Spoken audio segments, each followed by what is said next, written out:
तो hello everyone, मैं हूं आशिका सिन्हा और स्वागत है आपका स्कूल शिक्षा के इस ऑनलाइन लर्निंग प्लेटफॉर्म पे। आज की इस वीडियो में हम लोग बात करने वाले हैं सैनिक स्कूल क्लास 9th के एग्जाम पैटर्न के बारे में। यानी कि इस वीडियो में हम लोग जानेंगे कि अगर आप क्लास 9th में पढ़ना चाहते हैं, आप अभी क्लास 8 में हैं, तो फिर किस तरीके के आपके जो एग्जाम होता है सैनिक स्कूल का, उसमें क्वेश्चंस आते हैं। ठीक है, कौन कौन से सेक्शन से आते हैं, हर सेक्शन से कितने सवाल आते हैं, हर एक क्वेश्चन का आंसर आपको यहाँ पे इस वीडियो के थ्रू मिलने वाला है। तो अगर आप चैनल पर न्यू हैं तो जरूर से सब्सक्राइब कर लीजिए ताकि आगे आने वाली वीडियो की अपडेट्स आपको मिलती रहे। तो बिना किसी देरी के वीडियो को स्टार्ट करते हैं। सबसे पहले तो मैं आपको एक इम्पॉर्टेंट डेट्स बता दूं कि आप अगर सैनिक स्कूल का पेपर देते हैं तो आपको कौन कौन से मंथ में जो है एक्टिव रहना होगा, क्योंकि क्या क्या चीज़ें, पूरा प्रोसेस क्या होता है वो अभी हम लोग यहाँ पे जानते हैं। जैसे सबसे पहले फॉर्म की बात करें तो सैनिक स्कूल का फॉर्म सितंबर अक्टूबर में आ जाता है। अक्टूबर में तो आ ही जाता है। जैसे इस साल जो है वो 10 अक्टूबर को देखने को मिला था, मतलब पिछले साल। ठीक है, 30 अक्टूबर तक आपकी लास्ट डेट दी गई थी, 31 अक्टूबर तक आप पेमेंट कर सकते थे। ठीक है, एग्जाम आपका जो है वो जनवरी में होता है। ठीक है, कब होता है? जनवरी में होता है, याद रखिएगा। अब देखो, 3 स्टेप्स होते हैं। एक आप फॉर्म भरते हो, फिर आप एंट्रेंस देते हो, फिर एंट्रेंस जिन जिन बच्चों का क्लियर हो गया, अब ऐसा नहीं कि सीधा उनको एडमिशन मिल जाएगा। एंट्रेंस के बाद आपको इंटरव्यू भी देना पड़ता है, फिर उसके बाद आपका सिलेक्शन होता है। तो एग्जाम आपका जनवरी में होगा। उसके बाद एंट्रेंस देने के बाद, ठीक है, जिनका एंट्रेंस क्लियर हो जाएगा उनको इंटरव्यू के लिए बुलाया जाता है। वो भी मार्च में ही होता है, मतलब मार्च के लास्ट में। ठीक है, 20 से 30 मार्च के बीच में आपका इंटरव्यू जो है वो शेड्यूल होता है। डेट्स टेंटेटिव है, आगे पीछे हो सकती। ठीक है, एक आपको यहाँ पे अंदाजा मिल रहा है कि कहाँ कब कब जो है आपकी सारी चीज़ें होंगी। उसके बाद फिर आपका रिजल्ट आता है। ठीक है, उसके बाद फिर आपको यहाँ पे एडमिशन मिल जाता है अगर आपका इंटरव्यू क्लियर हो गया तो। ठीक है, तो ये आपका क्या है, पूरा प्रोसेस है, इसको ध्यान रखिएगा। ठीक है, अब बात करें इसके एग्जाम पैटर्न की कि कहाँ से किस तरीके से क्वेश्चन आते हैं। तो पहला तो ये पेपर पेंसिल मोड होता है, मतलब OMR बेस्ड आपका पेपर होता है। ठीक है, OMR मिलता है आपको, क्वेश्चन पेपर मिलता है, उसमें क्वेश्चन होते हैं, आपको उस हिसाब से लगाना होता है।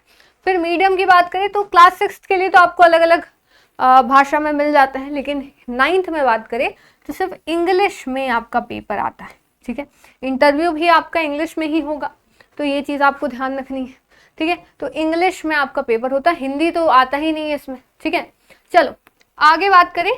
फिर है मल्टीपल चॉइस क्वेश्चंस होते हैं यहाँ पे, मतलब आपको कुछ भी लिखना नहीं है। ठीक है, कुछ भी आपको यहाँ पे नहीं लिखना है और कोई भी नेगेटिव मार्किंग नहीं। मतलब आपके अगर जितने भी क्वेश्चंस आ रहे हैं, अगर आपने गलत भी कर दिया तो उसमें 0 में बैठेगा, -1 नहीं होगा।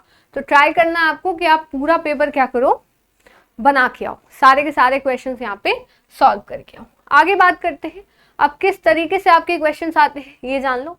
Mathematics, intelligence, English, general science और सोशल साइंस, ये आपके सारे के सारे क्या है, पूरा का पूरा सेक्शन है जिससे आपके सवाल यहाँ पर आते हैं। ठीक है, तो ध्यान से देखो कि सबकी वेटेज भी अलग है।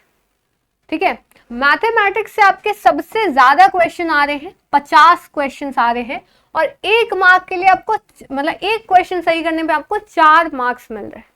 तो ये मतलब वेटेज काफी ज्यादा है। 400 मार्क्स का आपका पेपर होता है जिसमें 200 मार्क्स सिर्फ और सिर्फ मैथमेटिक्स कंटेन करता है, तो ये बहुत इंपॉर्टेंट है। उसके बाद इंटेलिजेंस की बात करें, 25 क्वेश्चन आते हैं, हर एक क्वेश्चन सही करने पे आपको 2 मार्क्स मिलते हैं, 50 मार्क्स का हो गया।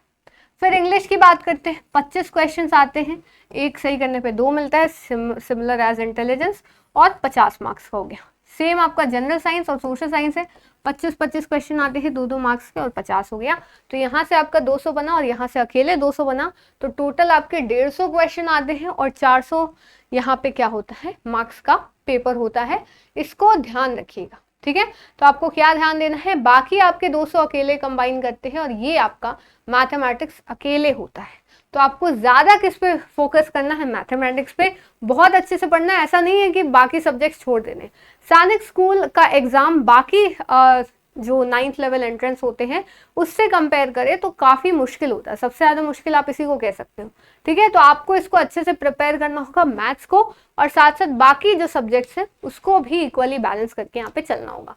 तो ये था आपका पूरा का पूरा एग्जाम पैटर्न सैनिक स्कूल का। ठीक है, अब इसके बाद जो वीडियो आएगी उसमें हम बात करेंगे मैथमेटिक्स में आपको क्या क्या पढ़ना है, इंटेलिजेंस में क्या, इंग्लिश में क्या, जनरल साइंस में क्या, और सोशल साइंस में क्या। ठीक है, जो एग्जैक्ट आपका सैनिक स्कूल के द्वारा दिया गया सिलेबस है उसी को हम लोग यहाँ पे डिस्कस करेंगे, फिर सेक्शन वाइज भी देखेंगे विद PYQs।